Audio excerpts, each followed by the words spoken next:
पाकिस्तान में paramilitary camp पर बड़ा आतंकी हमला हुआ है।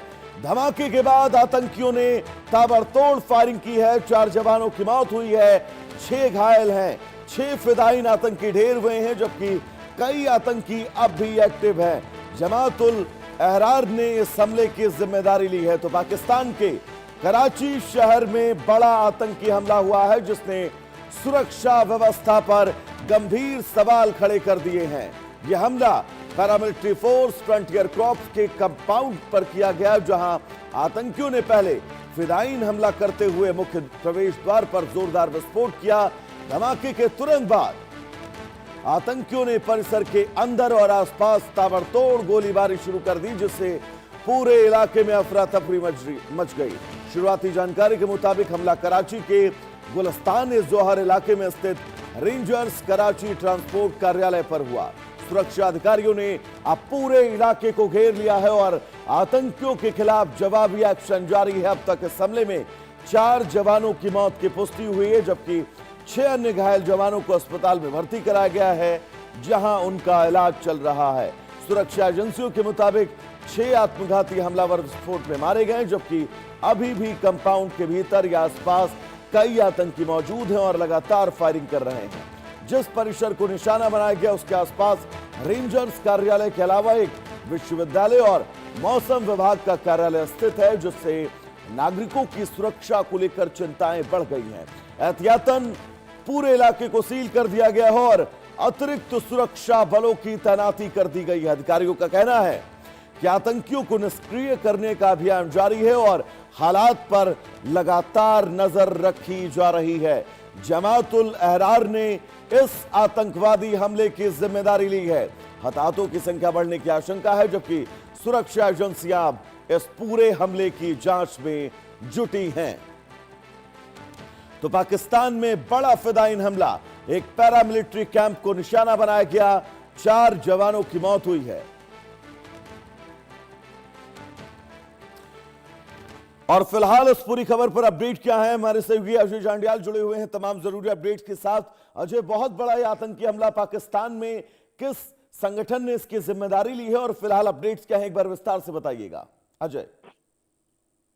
देखिए, अभी इसकी जिम्मेदारी जो किसी संगठन ने नहीं ली है, मगर जिस तरीके से हुआ है वैभव, ये अपने आप में बताता है कि पाकिस्तान की हालत क्या है। तो कराची जैसे शहर में जो है वो दिन दिहाड़े हमला होता है और इस तरह से लोग मारे जाते हैं।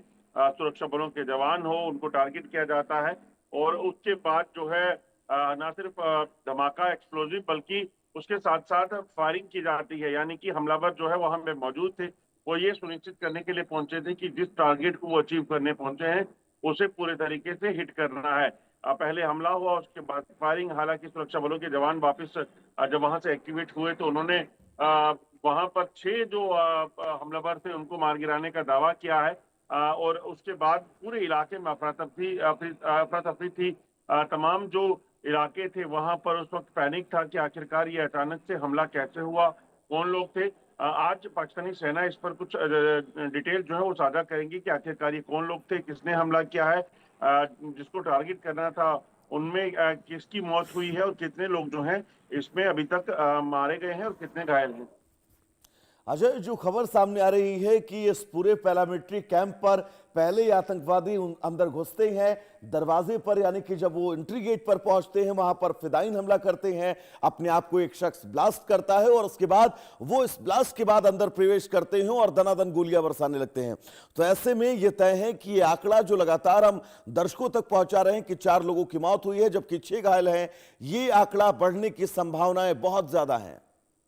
अजय, देखिए, बिल्कुल, दरअसल हुआ ये था कि जैसे ही ये हमलावर वहां पहुंचे हैं, उन्होंने इस कैंप के एक तरफ जो मेन गेट था वहां पर पहले धमाका किया और धमाके के बाद जो है सीधे अंदर प्रवेश करने की कोशिश की और इसी दौरान जो है इन्होंने फायरिंग करके कुछ और लोगों को नुकसान पहुंचाया, जिसमें बताया जा रहा है कि जो सुरक्षा बलों के जवान थे उनकी मौत हुई और उसके बाद जवाबी कार्रवाई जो पाकिस्तान की तरफ से की गई उसमें 6 हमलावर भी मारे गए।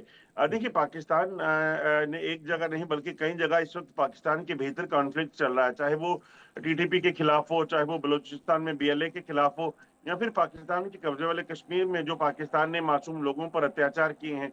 तो हर कोई पाकिस्तान की सेना के खिलाफ जो है वो कहीं ना कहीं उनको नुकसान पहुंचाने की फिराक में है। ऐसे में ये हमला जो है बीएलए ने किया है, टीटीपी ने किया है, या फिर किसी ऐसे रिबल ने किया है जो नया है और पीओके में जो अत्याचार चल रहे हैं उनके खिलाफ है, ये देखना होगा। बिल्कुल, यानी कि ये कहा जा सकता है कि पाकिस्तान की जांच एजेंसियों के सामने इस हमले ने बहुत सारे सवालों को जन्म दिया है, क्योंकि पाकिस्तान कई मोर्चों पर घिरा हुआ है, बलूच हो, पीओके हो, और वो तमाम इंटरनल जो पाकिस्तान के आतंकवादी हैं। बहुत बड़ा विषय ये जांच का जो है कि आखिर हमला ही किसने करवाया है। हाँ, देखिए बिल्कुल वैभव, जिस तरीके के हालात पाकिस्तान के भीतर हैं, पाकिस्तान के लिए चुनौतियां काफी हैं। और अगर आप देखेंगे कि इस हमले की जिम्मेदारी अगर कोई नहीं लेगा तो पाकिस्तान सीधे तौर पर इसके लिए भारत को ब्लेम कर सकता है, जैसा कि पहले भी कर रहा है। तो पाकिस्तान के अंदरूनी हालात जो है वो बाहर काफी पेचीदा है। पाकिस्तान इस चीज को लेकर अभी कहीं ना कहीं चिंता में है कि अगर कराची जैसे शहर में इस तरह से हमले होने लगे तो फिर बलूचिस्तान और खैबर पख्तूनख्वा ही नहीं बल्कि कराची भी नया ठिकाना पाकिस्तान की सरहदी जो है वो बनेगा।